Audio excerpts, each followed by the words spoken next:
Muito obrigado, Sr. Presidente.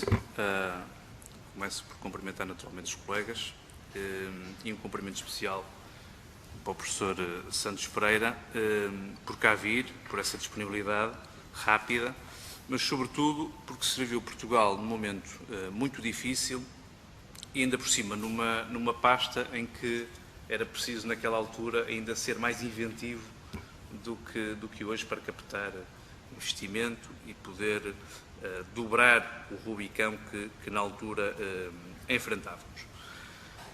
Em face daquilo que já foi aqui produzido, da sua longa explicação, em face também daquilo que o deputado Diogo Leão colocou em cima da mesa, eu quase que poderia dizer que estou satisfeito e que estamos quase esclarecidos. Não fosse este tema ser de facto altamente complexo, ao nível jurídico, ao nível financeiro, e também ser pouco claro. E eu acho que a degradação da democracia e da política também se faz destes processos pouco claros. E sem estar aqui a sacar responsabilidades de outro nível que não o político, tenho pena que isso aconteça. Sobretudo porque quanto mais, e é uma sensação pessoal, confesso que quanto mais lia relatórios, contratos e documentos em relação a este tema, mais formava a ideia de que isto foi um contrato feito para não ser cumprido, ou que era impossível ele ser cumprido. E, portanto, nós votamos favoravelmente ao requerimento do Bloco de Esquerda, sobretudo porque ele tinha como leitmotiv trazer cá o professor Álvaro Santos Pereira, esclarecer estas questões, embora não concordássemos com algumas das referências que esse requerimento fazia, porque achamos que, de facto, é importante esclarecer estas questões. E o Sr. Professor, na sua intervenção inicial, sobretudo no início, tem aqui uma adjetivação que me leva a concluir que a lesão de que muitos falam, que a lesão que o Estado sofreu e de que muitos falam foi feita em 2006 e não com a renegociação. Eu até tive cuidado de anotar, porque grande parte das questões que eu tinha para fazer foram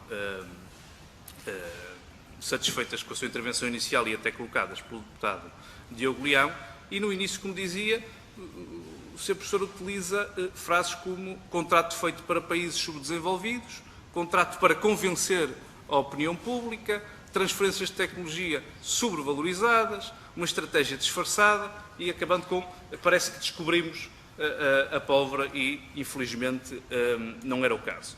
Disse ainda que ninguém se preocupou com as contrapartidas, nomeadamente com as taxas de execução, até à chegada do dossiê à sua mão. E, portanto, esta nota inicial quase de quadratura do círculo para perceber que acabamos por concluir que a lesão do Estado é anterior e não da renegociação. Quanto à renegociação e quanto às garantias, eu estou quase esclarecido, apenas uma questão em relação a essa matéria das garantias. Quando diz que a ADS abdica de litigar 105 milhões de euros, essa desistência vem ajudar o facto de aceitar reduzir a garantia dos tais 25% para os 10%. Isto é uma questão que lhe deixo. Há depois referência, penso que na página 13, em relação a penalidades por mora e garantias intermédias. Percebi que na renegociação estas garantias intermédias também deixaram de existir e, portanto, até vou citar o relatório. Embora não tenha sido alterada a disposição relativa à mora no incumprimento, esta primeira alteração não definiu metas intercalares para efeitos de aplicação de penalidades. Se entende que estes autos de medição, como se costumam chamar, seriam importantes para ir fazendo aquilo que não foi feito de 2006 a 2012, que era medir essa taxa de execução que, em bom rigor, podemos dizer que aumentou substancialmente depois da renegociação que levou a cabo. Eu gostava de terminar com outra questão. No exercício do contraditório por parte do Ministério da Defesa Nacional em relação ao relatório do Tribunal de Contas, há aqui uma frase que eu gostava que o professor comentasse, que faz referência a uma dupla fragilidade na negociação e que leva à decisão e ao desfecho que agora conhecemos. Diz o seguinte: é necessário ter em conta que o processo negocial em causa correu a partir de uma posição de dupla fragilidade do Estado português, radicada na negociação de 2012, que permitia à ADS, simultaneamente, forçar a revisão de preços para manter o apoio às aeronaves e fazer cessar a obrigação de contrapartidas por um montante muito reduzido. Gostava que comentasse esta frase e, agora sim mesmo para terminar, e já que me respondeu durante a sua intervenção, presumo que não assinasse o contrato de 2006, acho que é muito claro, se fosse Ministro à altura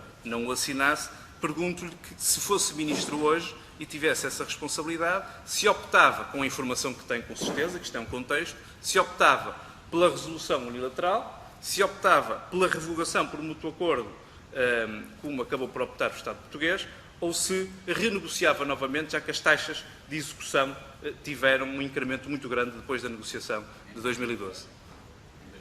Sim, sim. Muito obrigado. Muito obrigado, Sr. Deputado. Muito obrigado, Sr. Deputado.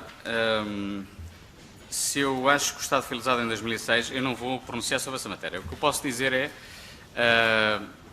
mesmo antes de 2006, grande parte dos contratos de contrapartidas vêm anteriores a 2006, o que eu acho é que é um modelo que felizmente acabou, não é? Portanto, e que ainda bem que acabou, porque não faz sentido. Ou seja, eu acho que as nossas forças militares, assim como as nossas forças de segurança, devem ser dados os melhores materiais possíveis, obviamente tendo em conta as circunstâncias orçamentais do país e as possibilidades orçamentais do país, mas penso que é fundamental fornecer às nossas Forças Armadas, mas também às nossas Forças de Segurança, as condições dignas para poderem servir como servem o nosso país. Acho que não é preciso arranjarmos subterfúgios, certamente atualmente não faz sentido, para dotarmos as Forças Armadas de material militar que as Forças Armadas consideram essenciais para as suas ações nacionais ou nas forças internacionais, assim como as Forças de Segurança. Portanto, eu acho que antigamente, ou até há pouco tempo, este modelo de contrapartidas era, no fundo, para, se queríamos avançar com algum material militar, inventávamos uma transferência de tecnologia fantástica, com uns multiplicadores extraordinários, para dizer que, afinal, o custo não eram 100 milhões, ou 200 milhões, ou 1000 milhões, mas eram só 100 milhões, ou eram só 10 milhões, ou era uma coisa pequenina, porque a economia nacional ia ganhar muito mais. Não faz sentido. Não é? Portanto, o que eu acho que é importante, é isso que a Diretiva 2011 também diz, e que nós depois na transposição também claramente dissemos, e nesse sentido acho que até o próprio Governo anterior estava com essa a intenção, se há necessidade de haver aquisição de materiais militares ou para as forças de segurança, que se diga aos eleitores e aos nossos cidadãos e se convençam que isto é essencial para o país.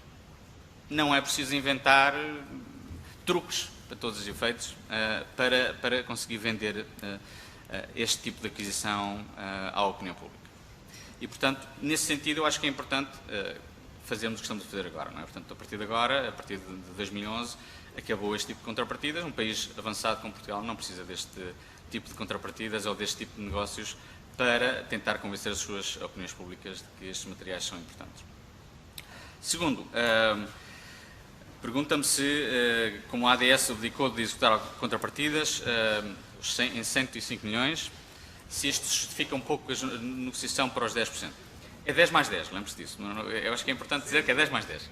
Mas, de qualquer maneira, sim, claro, numa renegociação, obviamente, isso se passa. Não é? Portanto, nós achámos que o projeto industrial era importante para o país, mas, especialmente, também achámos que era garantir que a empresa cumprisse as contrapartidas que eram devidas. E, portanto, repare, o que é que o Estado ganha? O Estado ganha 105 milhões de euros não são creditados em contrapartidas, o Estado ganha, a contrapartida final aumenta em 20%, portanto, repare, a contrapartida aumentou, a empresa abdicou parte das contrapartidas e, por outro lado, mantém-se uma garantia de 10 mais 10. E, portanto, Claramente, eu acho que o Estado ficou mais que a ganhar, ainda por cima com um projeto industrial que tem ajudado a economia nacional, não só no Norte, mas também em outras partes da economia nacional. Eu acho que é um projeto importante e que devíamos tentar ter mais desses tipos de projetos para conseguirmos fomentar ainda mais o cluster aeronáutico. Pergunta-me bem porque é que não havia metas intercalares. Na altura não foi considerado necessário, mas eu acho que isso é o tipo de coisas que, se mais está... E reparem, nós quando passa da CPC para a DGAI, foi para a DGAI porque nós achamos, eu sempre fui a favor de um Estado forte e com uma administração pública forte e digna. E, portanto, quando passámos as competências para a DGAI, a tirar a parte política, no fundo, da monitorização deste tipo de contratos e da execução destes contratos, para uma direção-geral que era fundamental no Ministério da Economia na altura, portanto, fica técnica, o parecer fica técnico, e, obviamente, se a DGAI depois entendesse, eu tentasse dizer também ao Ministério da Economia que isto não está a correr bem, que devíamos renunciar para pôr metas intercalares, ou se um próprio Tribunal de Contas ou o Tribunal dissesse ao Ministério da Economia, certamente que isso poderia ser feito sem problema nenhum. Portanto, eu não tenho nada contra esse tipo de metas intercalares. Não foi feito porque achámos que não era necessário, porque achámos que o projeto industrial era forte o suficiente e sabíamos que a empresa ia avançar com esse tipo de processo. E, portanto, nós achámos que na altura não era necessária. Obviamente, em retrospectiva, provavelmente, se tivéssemos incluído metas intercalares, não teria sido uma ideia, mas pronto, não fecha a porta a essa possibilidade. Em relação à suposta fragilidade do Estado português que se menciona no contraditório, eu discordo absolutamente. Portanto, só quem não percebe o que foi feito é que pode dizer que o Estado fica mais frágil. Então, o Estado consegue fazer com que a empresa abdique de contrapartidas. O Estado consegue fazer com que a contrapartida aumente.